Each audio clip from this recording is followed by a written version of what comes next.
Okay, there we go. All right, Jane, we'll get started here. In 5, 4, 3, 2, 1, and welcome everyone to this episode of the Leaders Podcast. I'm your host, Kevin Edwards. Joining us today from Lincoln, Nebraska is Jay Wilkinson, the founder and CEO of Firespring. Jay, thanks for being with us today. Thank you, Kevin. It's great to share space with you today. So Lincoln, Nebraska, we've got Omaha, Nebraska. Where else is Firespring located? We have employees that live and work all over the United States, but our offices, our facilities are in Lincoln, Omaha, and then also in Council Bluffs, Iowa. Okay, right on. Midwest. We love it. Midwest. It's funny. We refer to it as the middle of everywhere out here. The middle of everywhere. Nice. I've never been. I've always wanted to go. I've got a lot of buddies down there. But every single time I see Lincoln or I see especially the word Omaha, I always think of like Peyton Manning's like Audible check, like Omaha. So Jay, the first question I have for you today is what Audibles and what career Audibles led up to the founding of Firespring? Well, I knew from a very young age, I knew that I was an entrepreneur. So all that means is that I'm otherwise unemployable, and for many, more of a curse than a blessing. But I knew that I was an entrepreneur, and I was exposed to a leadership workshop when I was 15 years old. I got invited to go. I got elected to my student council, which was a big deal, back in the 10th grade. But in order to serve on the council, they told me I had to go to leadership class, and I ended up doing this summer workshop, and it changed my life. So I've always known from the very beginning that I wanted to build a company that was built on the foundation of kindness and empathy and gratitude and these things that I learned when I was 15 years old at this leadership camp about how to be a servant leader, but I didn't really know what it was going to be. So I don't even, I don't know that I've counted, but somewhere along the way, I've created 20 different companies, most of which failed miserable, fiery deaths and, had to be put down. A couple of which, limped along and I sold or, transitioned out one way or the other. But I've had so many different Audibles and career trajectories and directions before I finally settled on Firespring. But I ultimately chose Firespring because it gives me the ability to really exercise creative chops. We're an agency that works primarily with purpose-driven companies. So we get to work every day with people that have this deep innate sense of caring about what it is that they do and how they do it. They don't always know how to translate that into building a company, a high-performing culture. They don't always know, even more so, how to build advertising and marketing programs that highlight that. And so as an agency that helps companies from the outside in with their marketing and also helps them from the inside out by gaining alignment around culture and engagement, it's kind of the best of both worlds. So that's where my path settled and where I'm in for the long haul.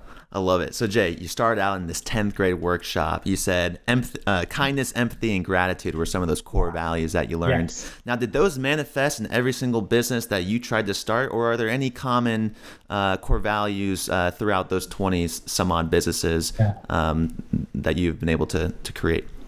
So yes, they've been present at every step along my journey.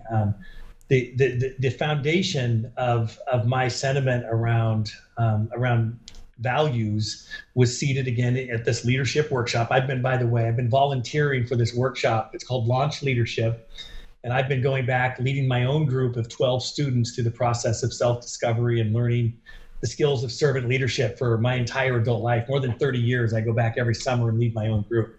But there was a sign that hung on the wall of the little classroom that my group assembled in every day while I was there for 4 days of this workshop. It's a Stephen Grillet quote, and it says, "I expect to pass this way but once. Any good, therefore, that I can do, or any kindness I can show, let me do it now. Let me not defer or neglect it, for I shall not pass this way again." And I took that little sign, and it's literally been, it's actually above my monitor right here in my office. It's been on the wall in my office my entire professional life.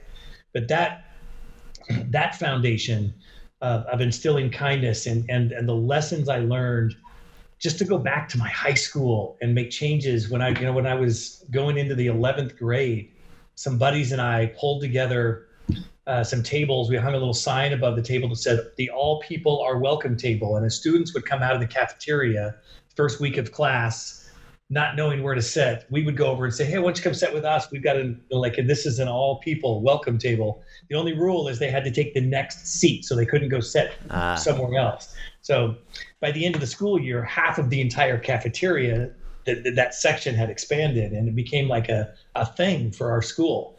And it was a tiny, tiny little thing, something so simple, but it impacted a lot of lives.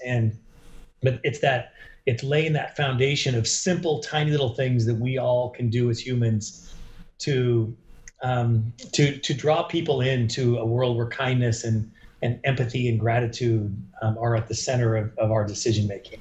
Jay, that's a great quality of a leader, bringing people together to maybe have different discussions and include them when they might not feel like they are being included. In terms of your leadership experience and the lessons you've had to learn, I'm sure some have been learned the hard way. What's one leadership lesson that sticks out to you that's been the most difficult to learn?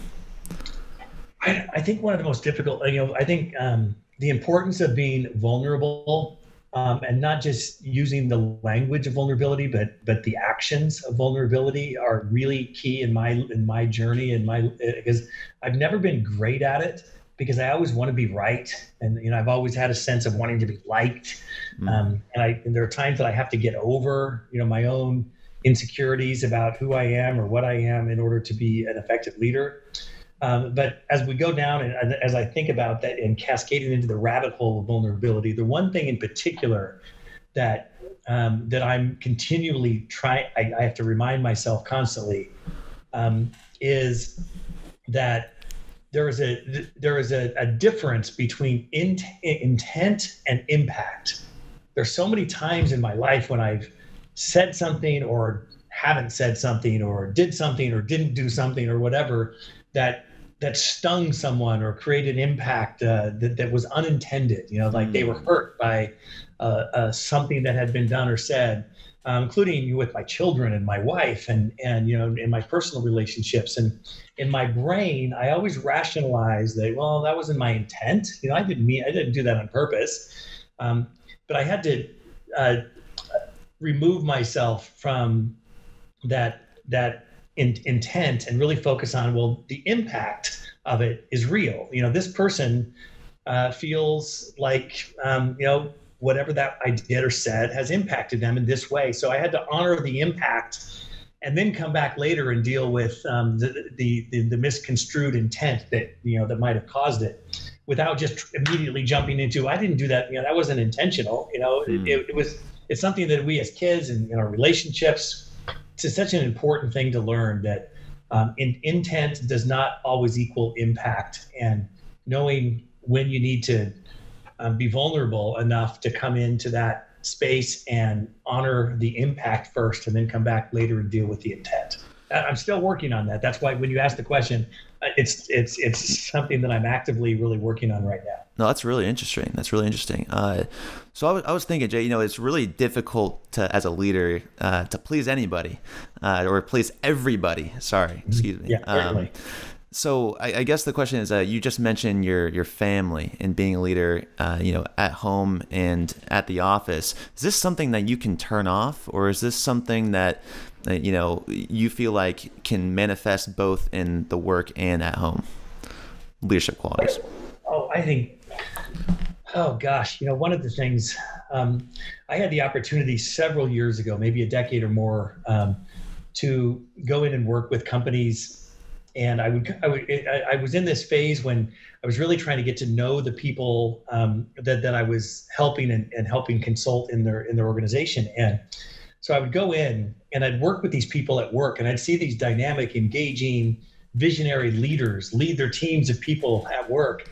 And with many of them, I'd been invited to come stay like in the guest room in their home or something. And so I'd come into their house and I'd see that, their kids don't even talk to them, and they, you could sense the dysfunction in the marriage or whatever.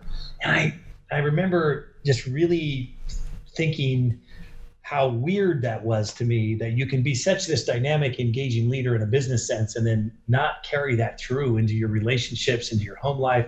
I think it's an all-in thing.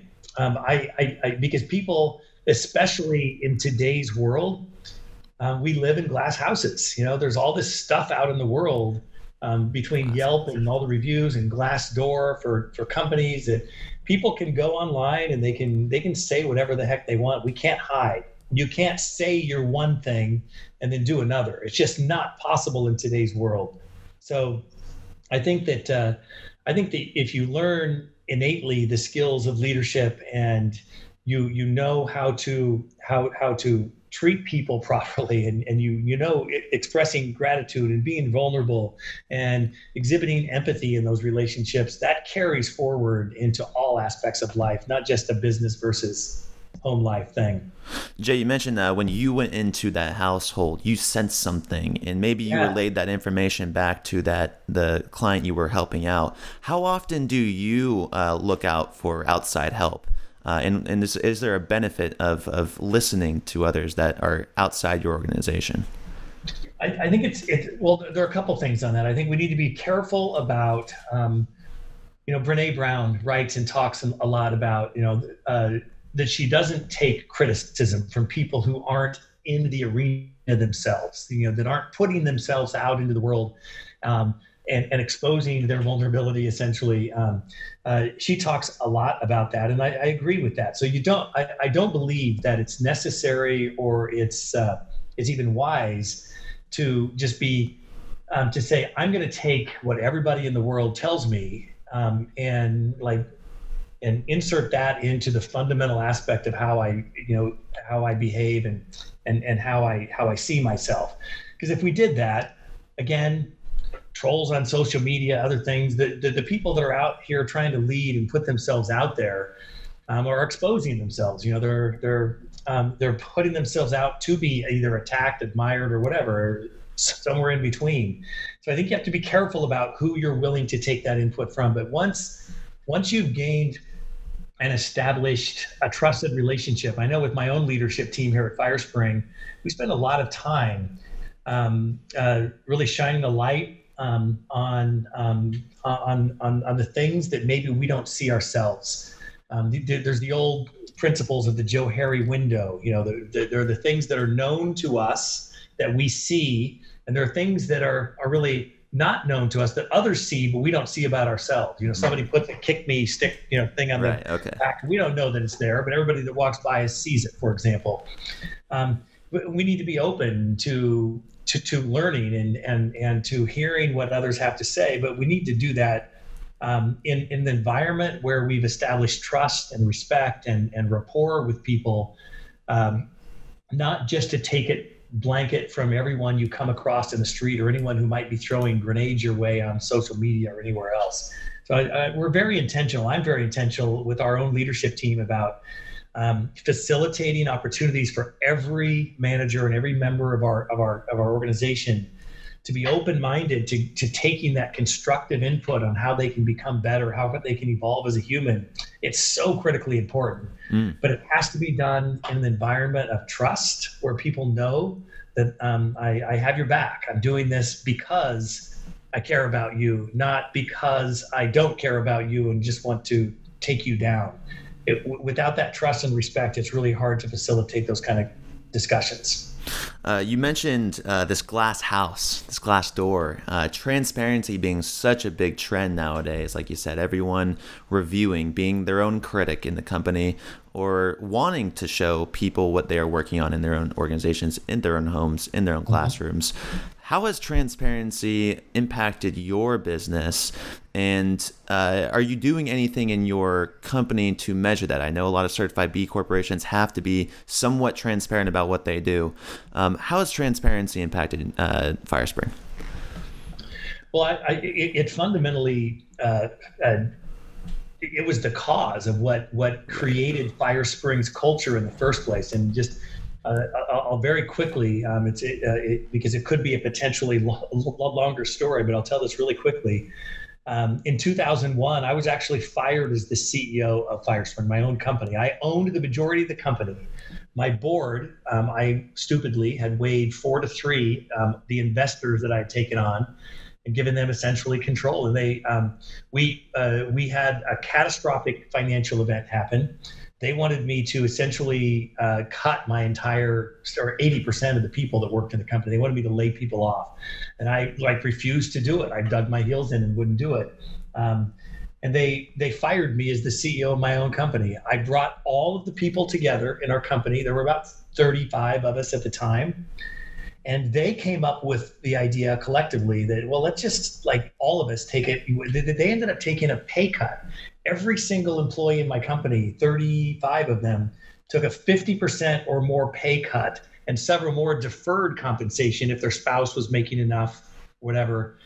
And that happened because of vulnerability. From that point on, I realized that's when I first learned the power of just throwing it out there. Let's be real here. Let's call crap.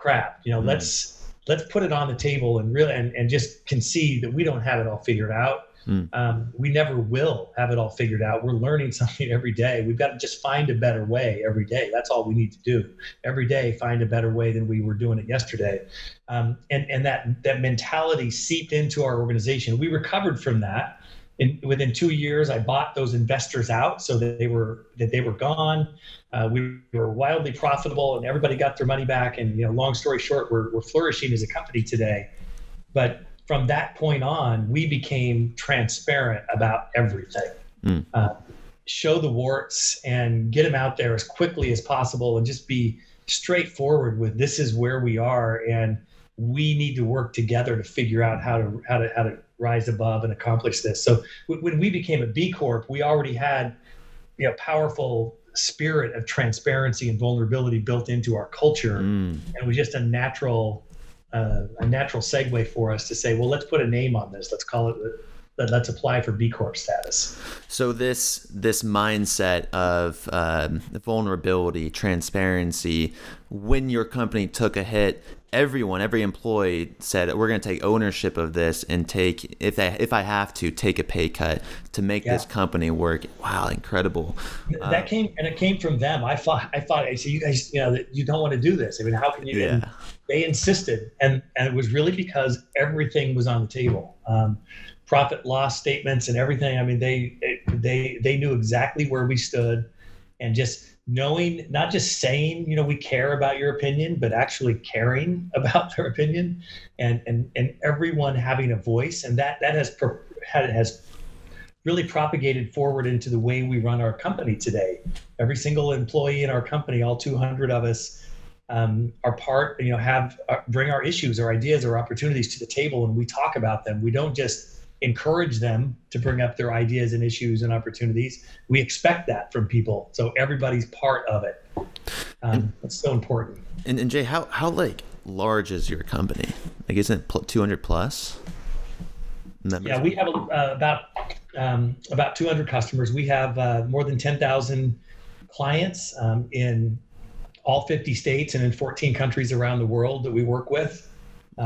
And we're growing. We've ebbed and flowed with our employee counts because we have developed some companies, some ideas that we've like as a business incubator inside of our business, and then sold those companies off, or they've gone off and on their own. So we've had employees that go along with them. So we've ebbed and flowed in our employee counts over the years. And we've done 21 acquisitions in the last 15 years, small agencies that we brought into the fold. So, Jay, I had an interesting conversation yesterday with a company that's regenerating shipping containers into homes. And I'd asked them about the recession, because if a recession comes again, how do you think your company will do with the set principles and strategies you have in place as a certified B corporation? And he thought they'd do pretty well because they haven't experienced one yet. When you experienced a financial hit, it seemed like your organization was able to sustain and weather that storm. Whereas, if someone were to teach you in business school, maybe you should cut those employees and save some money. What's different about this organization versus maybe your former companies? I think that the awakening that I had, and that we collectively, we being the other team members in our company at the time, collectively had around just being real about where we are and where we aren't, and I hadn't had that experience in a business before. I mean, yeah, certainly I had been part of a lot of companies that I had started or invested into or whatever over the course of my life, where there was a great culture and great people.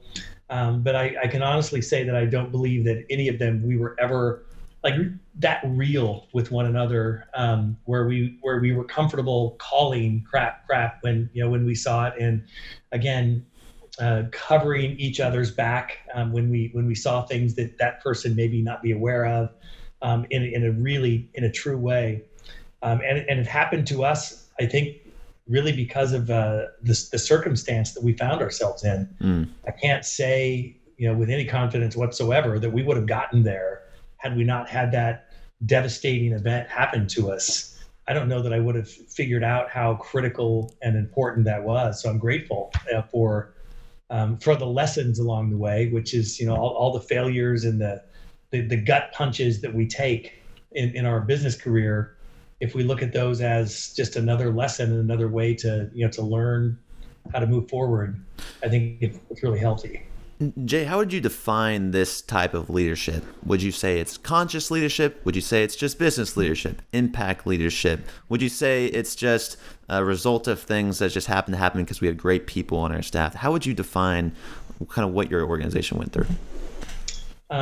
Yeah, I don't know that I have a moniker or a name, or if I can put words around the definition of the type of leadership. But if I had to align it with something, it certainly fits into what my concept and view of conscious leadership is, as it aligns with the conscious capitalism principles and the triple bottom line and all the aspects of what Raj and John Mackey and others that created the doctrine of conscious capitalism had in mind. I certainly think that it follows that model, and it's just again, it's an inclusive. Maybe it's inclusive is the word that best suits the brand of leadership, where it's not intended to ever be about a leader and followers. It's intended to be instilling vision into a scenario, situation, or growth, and letting the people fill that vision collectively and together, because everybody wants to be part of something that's bigger than themselves. There's no human that doesn't want to be part of something, and that's what good leaders create. And then people listening to this podcast right now, they probably want to be a part of Firesprings too, and they're saying, Kevin, why haven't you even talked about the company yet? Well, just for people listening out there, I'm just going to read off really quick. Firespring's the go-to source for marketing, printing software, and strategic guidance for thousands of businesses and nonprofits all over the world. They do creative marketing, printing, and website strategies for a lot of clients. Now, you say in here you help a lot of these organizations, and you already alluded to your staff members taking on and incubating these companies and selling them off. They all find their why. They all find their purpose. Why is that the most important thing for an organization to determine first before they take on their marketing ordeals? Yeah, I guess I kind of see it in the analogies. There's so many analogies of sports and the sea and that sort of thing. And in my analogy, it's the rudder. If you get on a big longboard that has no stability, no rudder on it whatsoever, you're going to find yourself like flying headfirst into the water time and time again every time a wave hits. And the purpose is what provides the stability when you hit these waves and when you hit obstacles, and just understanding and being real about what your why and what your purpose is. And I believe we've gone through activities at Firespring where we lead our team members through their personal purpose. What is your purpose? Not will you align with the company's purpose, but we want to know what is your purpose, and how can we help you get there, because life is not all about or work and life are not really that separate. I think everything is life. Work is life, and so setting clear boundaries as to when we want people to work. Like for example, just to give you a quick example on that, we bang on the drum that we are so different than what a lot of these hustle cultures really embody, that we believe in doing your best work and bringing your best A game to the table. One of our core values is bring it every day. But we also don't want people to do that on evenings and weekends incessantly over time, where they give most of their life to work.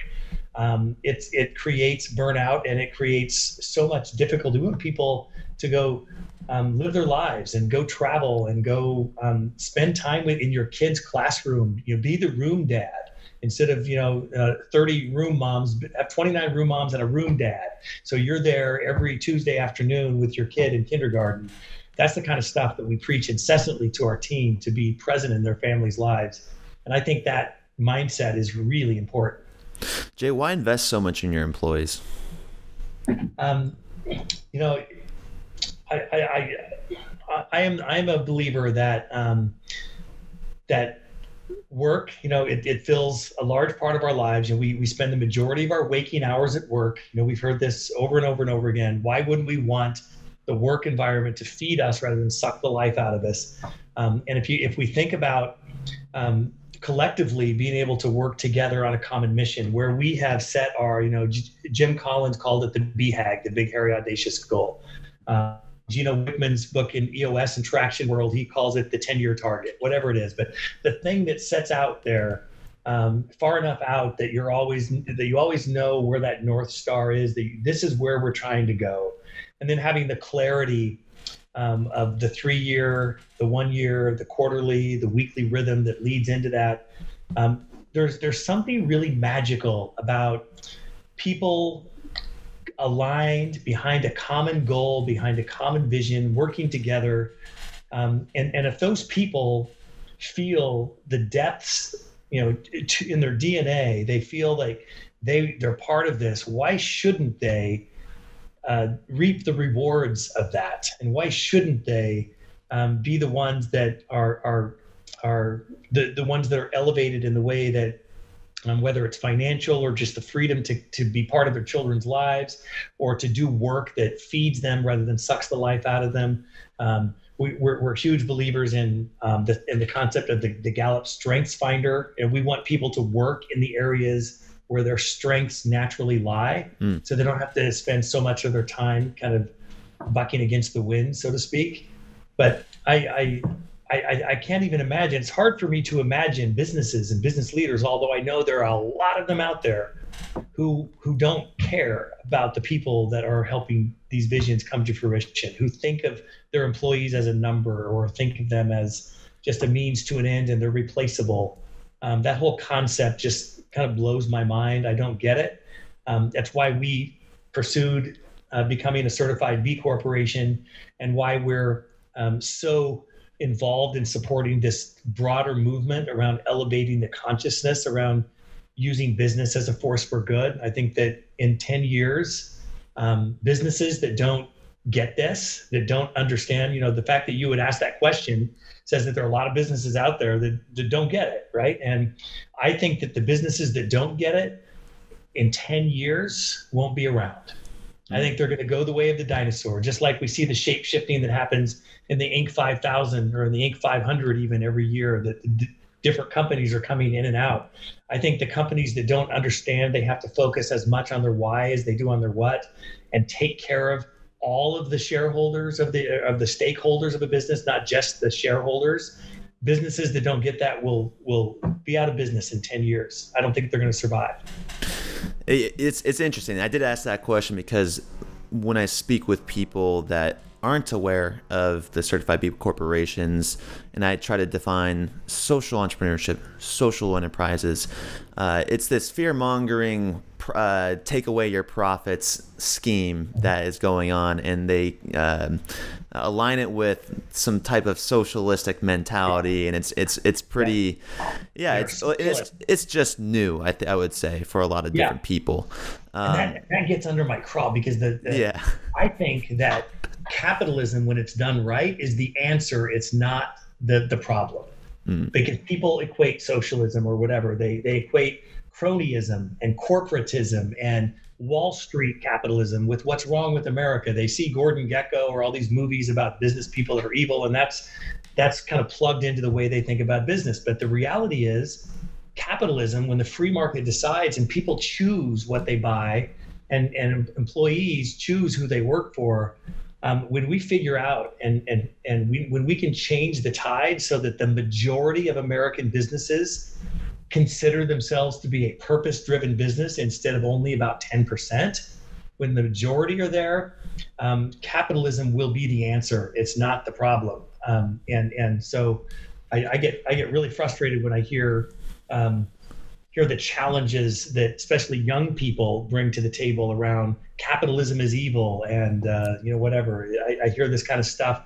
I have kids. I have a daughter who's 23, who's a huge Bernie Sanders fan, and having conversation with her about that. There are aspects that he believes and talks about that are really awesome and amazing. There are aspects that are questionable from a business perspective, and you have to juggle and balance all these things.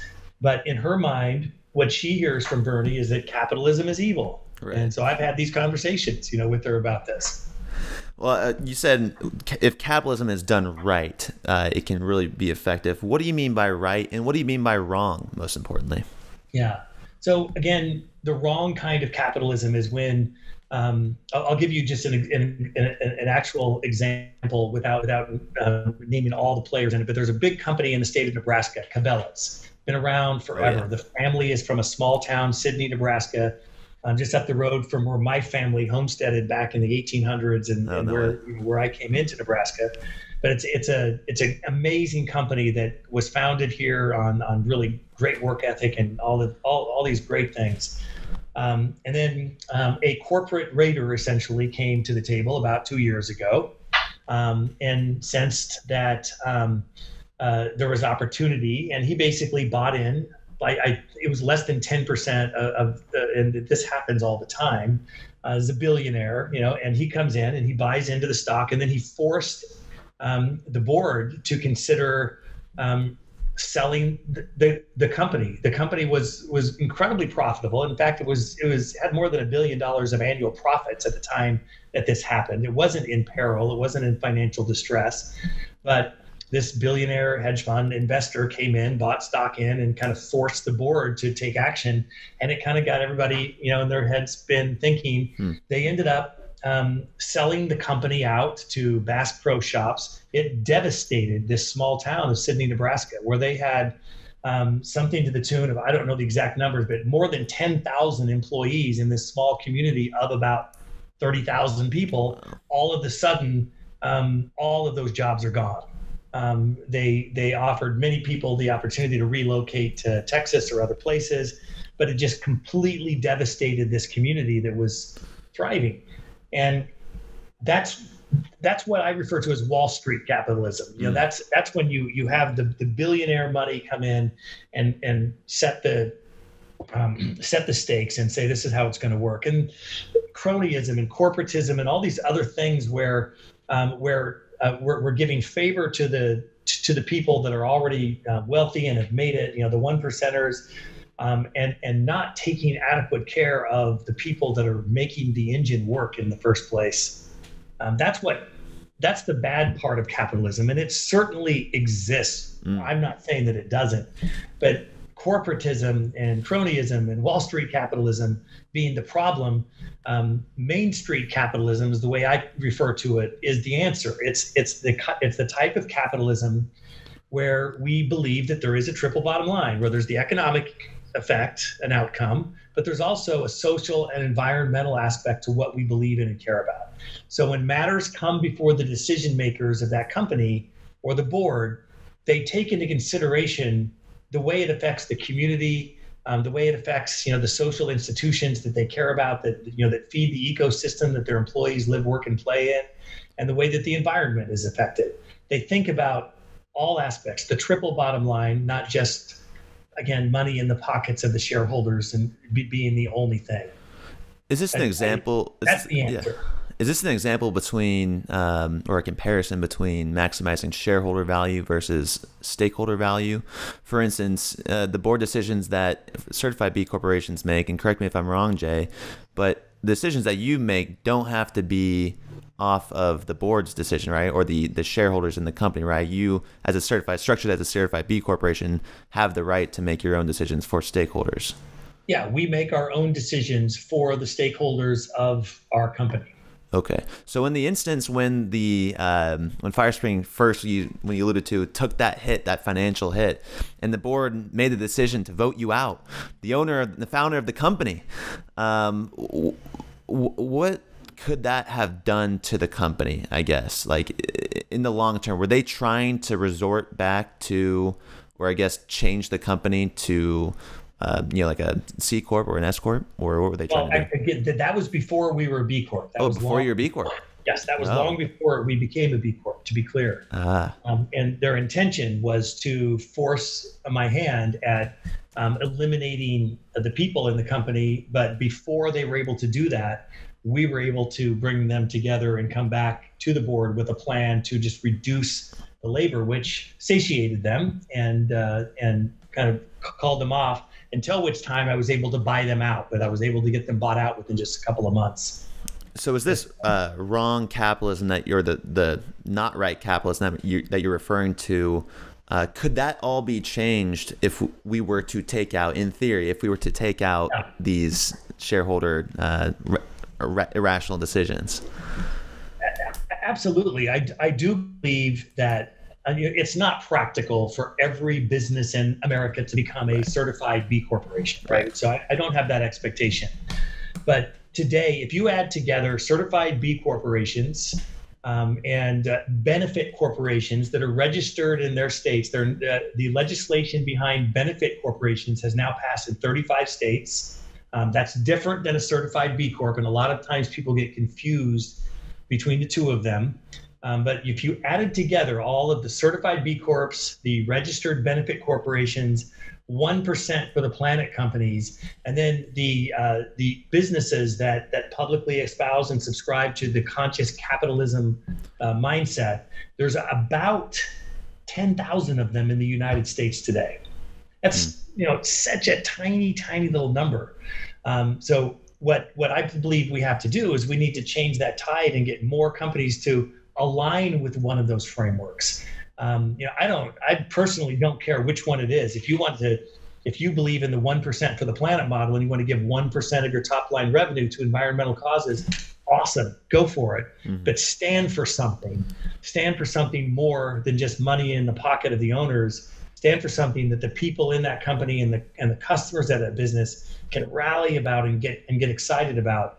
And so as part of all of this, I'm working right now on a series of events and training called the Do More Good movement. It's my passion right now. It's what I'm spending most of my time focused on. And we're working directly with 1% for the Planet, which was the grandfather. Yvon Chouinard of Patagonia founded that organization all the way back in 2002. So that's the one that's been around the longest. We're working with them, Conscious Capitalism, and the founders of that organization, J. Cohen Gilbert, the founder of B Labs, and then also President Obama's chief legal counsel during the Obama administration. She's the one who drafted or drove the original legislation behind benefit corporations. So we have all of those people we brought together as part of this Do More Good movement. And our goal is to raise the collective consciousness and the tide and pursue something, whatever it is, pursue a path to purpose. And our goal is to get 100,000 companies on that path within the next 5 years. And so we're we're seed planning training events all over the country right now, trying to make that happen. So is Firespring working with other organizations to help, when you say help identify their purpose, be purpose driven, does that require or entail a social or an environmental purpose? Does it have to? No, it does not have to be social or environmental. It can be, it can just be understanding your why, and expressing that in a way that other people and collectively can gather and deploy their forces together to help deliver on that. But at the bottom line is, again, the tenement, the fundamental aspects of conscious capitalism just refer back to what they refer to as the triple bottom line. So it's got to have some social or environmental impact, either or both, in addition to the financial impact. But here's the cool thing, Kevin, with all this, and you alluded to this earlier. Companies that are focused on their why as much as they are on their what, and companies that align behind one of these frameworks of purpose that I've just described, by far, heads and shoulders, lead their peers in terms of profitability. So when an entrepreneur or a founder or a third generation business owner looks at me and says, Jay, you just don't get it. You're all this fluffy purpose and passion stuff. That's, we're about the bottom line. We've got to. Well, if you're truly about the bottom line, figure out how to align everyone in your company around a common purpose, and a purpose that has with noble outcomes that people want to get behind and support, whether it's, again, something to do with the environment or some social cause, and watch what happens to your profitability. The entire book, Firms of Endearment, written by Raj Sisodia, is about that concept. He profiles the substantial impact that purpose-driven companies have on just bottom line profitability. So if that's what you're concerned about, you can let Milton Friedman roll over in his grave. We're okay here. Focus on purpose, and your profit will increase. Jay, we've been throwing around why a lot. What's your why, and why are we doing the things that we do? So the next question I had is, for yourself, what existential questions have maybe you thought about before you are making decisions? Why have an environmental cause? Why have a social purpose? Why does Firespring do the things that they do? I think when we all get out of bed in the morning, we've got to have something that we aspire to do, to become, to affect. And again, as humans, we're all naturally wired to want to make a difference, and then to want to be part of something. It's a natural wiring. It's in our DNA. It's not something we have to work to come up with. I don't care about being connected. We live in the most connected world in history with mobile devices and other things, but yet the Gen Z generation, so 23 years and younger today, report that they are more disconnected and lonely and depressed than any previous generation before them. So we've got this wave of people coming, into the workforce that are getting off on just the absolute wrong foot. They feel disconnected, disenfranchised, not heard, not seen. And so when I think about the future of business in America, and I'm trying to elevate this conversation, that's what I think about. I have a daughter that's on the front end of that Gen Z group that's coming into the world and the workforce, and I want her to live in a world, and her children to grow up in a world where the people, when they apply themselves to an occupation, a job, a meaningful function to fulfill their lives, that it fills them up with energy. It doesn't suck the life right out of them. In prior generations, my parents' generation and my grandparents' generation, that's the way the majority of them worked. Vast majority of them, got to put our time in. We're going to put food on the table. And I think there's a better way. So I'm motivated by creating a world where these people that are coming into the workforce, that are in their teens and early 20s today, as they go through this over the next 30, 40 years, that we have a world that fills them up and lights them up, so that they are out creating positive impact and positive change in the world around them, that they're inspired to create and to and to carry it forward and to pass that torch. It's that ripple effect that I get motivated by.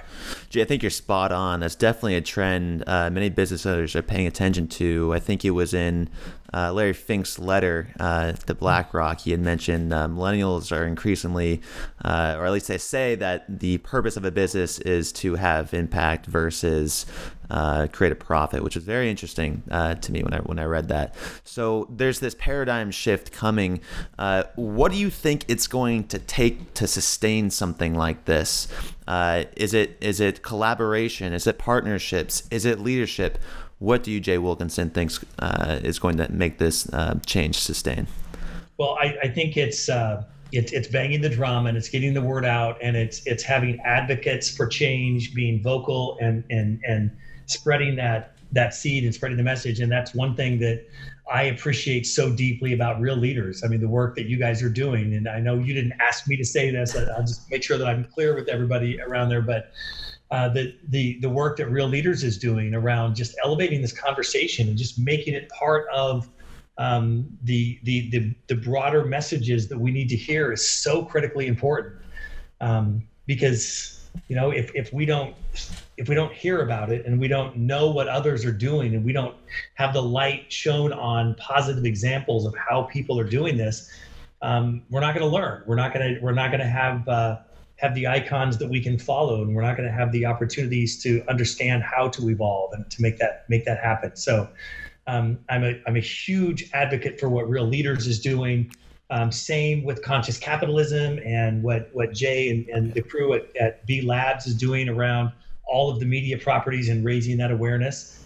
And that's exactly why the nonprofit that I'm working with now, Do More Good, the Do More Good movement, is the whole purpose of that movement is to elevate all of these frameworks and to just get on the street, because that's where we lack the opportunity now. Is like, you think of towns of $30,000 or 30,000 people or less all across America. They have access to media, they're online, they're reading national news, but going in those communities and leading a workshop with business leaders in that community so that they understand there is another way. There's a path where we can start to develop an organization here that has deeper engagement with our employees and that has deeper meaning for the people that are working here, and that will affect the community and rise the collective tide for all of us. So getting feet on the street, face to face with small business owners and up is the secret, and the only way we're going to be able to get movement around this important information. So, well, Jay, we appreciate that, and we too can conclude with that reasoning as well. As we were thinking about this list, we said, well, we don't want to do something that's the fastest growing companies. We don't want to do the most successful companies. We don't do this. We don't want to do the sexiest moguls out there. We wanted to create a list that highlighted the individuals in the companies, most importantly, that are harnessing capitalism to sustain the people, planet, and profits. We think that's the most important. And when doing some of these marketing initiatives, we felt that the theme of this year's would be what's your story? What's going to be the story of the Amazon, as we have many companies in the Amazon on this list. It's a global list this year. What's going to be the story of fish, the oceans? What's going to be the story of farm animals? So the last question I have for you, Jay, is what is going to be the story of Firespring?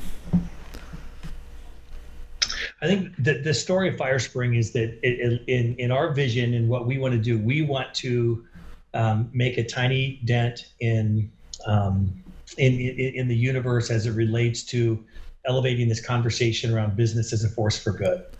And we're going to continue to support organizations and companies and others that are elevating that and spreading the word and banging the drum, raising the collective consciousness. And our vision long term is 100 years, 200, 300 years out. We're starting to have conversations in the long arc of time about how we can create some ripple effects that will truly begin to create impact and lead more companies down this understanding that they need to be on a path to purpose. Doesn't matter how far they are now, they can start moving down that path to purpose, and everything we're doing today as a company is focused around that.